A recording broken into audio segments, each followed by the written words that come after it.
本地嘅地產股份咧，喺25年底或者甚至到26年嘅初段嘅時間咧，都係做得相當之係唔錯嘅。近呢1年啦，我哋見到幾個比較大型啲嘅發展商啦，都有超過30-40% 嘅一個升幅咯。咁有一啲甚至係誇張到可以超過100%。房地產市場今日嘅香港咧，同以往咧係有啲唔同嘅。過往幾十年一啲成功嘅故事，未必係依家咧就係會重複。本港樓市經歷3年調整期後，舊年見底回升。土地註冊處資料顯示，舊年一手成交超過2萬宗。差估署今年1月份樓價指數更連升8個月，創超過1年半嘅高位。樓市氣氛好轉，帶動本地地產股年初出現反彈。其實就最主要都係環球嘅利息嗰個問題。26年初嘅時間咧，係有少少嘅停咗減息。減息係會令到咧市場嘅一個所謂嘅投資嘅去向咧係有個改變，高材生、優材生嗰個加入吸引咗佢哋嚟香港，佢哋有個機會係轉租為買嘅。咁所以咧好多啲發展商上年底或者係即係25年啦，佢賣樓嘅成績係相當之好啊！呢啲股價上咗嚟係因為機構投資者佢哋睇到呢樣嘢。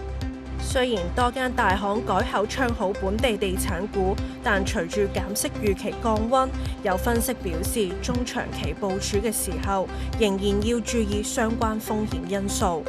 喺2026年嘅新盤其實都仲係偏多嘅，咁究竟係咪真係消化得晒呢？即係香港嘅樓市同中國內地嘅樓市其實都係密切關聯嘅。咁所以如果我哋見到就係內地樓市咧仲係未見底嘅話咧，咁有機會係真係會影響到樓市又好啦，股市都好啦。如果真係受到影響嘅話咧，有機會係財富效應就開始即係失去咗嗰個動力咧。咁其實有機會係真係反而調翻轉咯，就係令到成個香港樓市嗰個氣氛開始轉弱。下半年或者未來嘅時間咧，咁就即係會有少少本地方面嘅隱憂喺度啦嚇。國際層面咁當然咧就即係戰爭減息已經見到頂啊！你話如果要再升嘅話咧，就真係咧要係啲額外嘅因素先至可以再推動到嘅。有學者就認為，除咗衡量發展商嘅去貨情況，亦要注意本地宏觀因素所帶嚟嘅風險。唔係淨係睇個息口，都要睇我哋成個經濟嗰個佈局，我哋個失業率我哋嗰個即係零售嘅市場啊、餐飲嘅市場啊、我哋啲海外旅客啊，經濟打擊一定係反映咗喺你嗰個嘅消費嗰度嘅。咁到時嗰個樓市嗰度一定會受到影響嘅。咁我哋即係金融嗰度發展係唔錯嘅，但係咧即係其實即係潛在有好多嘅對手。即係如果金融業我哋出咗啲大問題嘅話咧，高消費嗰啲會冇咗，少咗好多，咁就對我哋嗰個嘅房地產業有重大影響。選股嘅時候，除咗留意股息、負債比率等，有分析提醒可以重點留意自由現金流同埋公司市值。基本上咧，其實一啲嘅大型比較穩健嘅公司咧，其實大部分咧呢個自由現金流嘅收益率咧，其實都係去到8至到9厘嘅。咁其實係一個相當之唔錯嘅水平。究竟佢對比起而家譬如而家公司嘅市值啦，係咪可以做到譬如真係有1/10嘅公司嘅市值嘅話啦？咁其實咧係一個好健康嘅指標。除咗住宅物業，唔少發展商亦擁有商場等收租物業。李兆波建議投資者揀選地產股嘅時候，要分析發展商資產組合比例。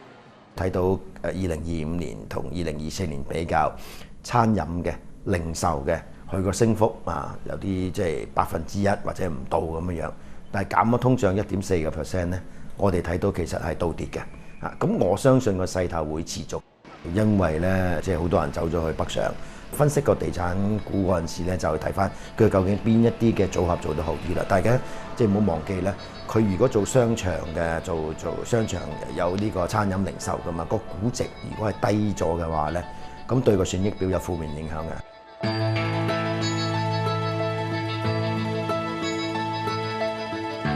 市場人士較偏好投資龍頭企業股份。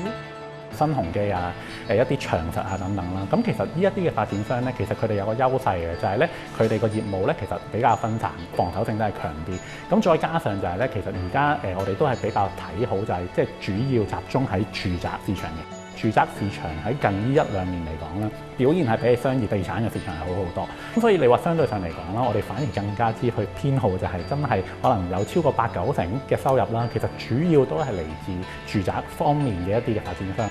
龍頭包括咗不斷咁樣創新高嘅，例如新地啦佢哋賣樓亦都好啦，土地儲備亦都好啦。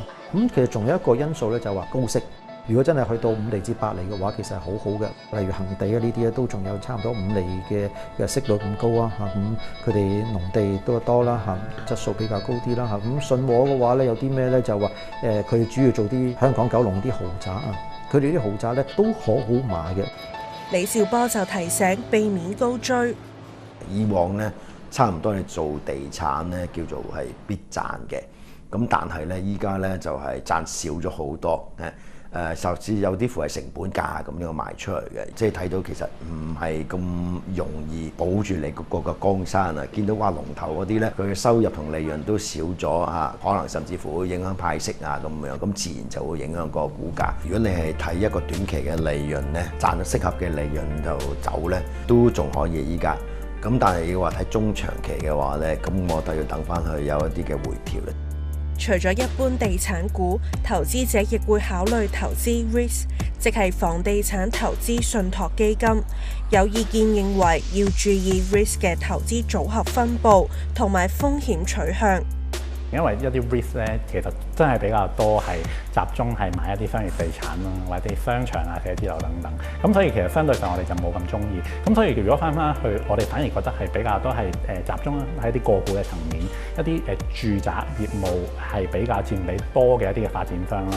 買呢啲 risk 嘅話咧，咁通常咧都會係90%至100%個派息噶啦。咁所以咧，佢哋嘅息率嚟計嘅話咧，都係比起一般嘅地產股份係為高嘅唔係純係追求佢個股價上升咁追求一個穩定性嚟穩定嘅收息嘅角度去睇嘅話咧，呢類嘅 risk 嘅股份係真係會比較更加適合係買一啲咧純地產相關嘅股份嘅。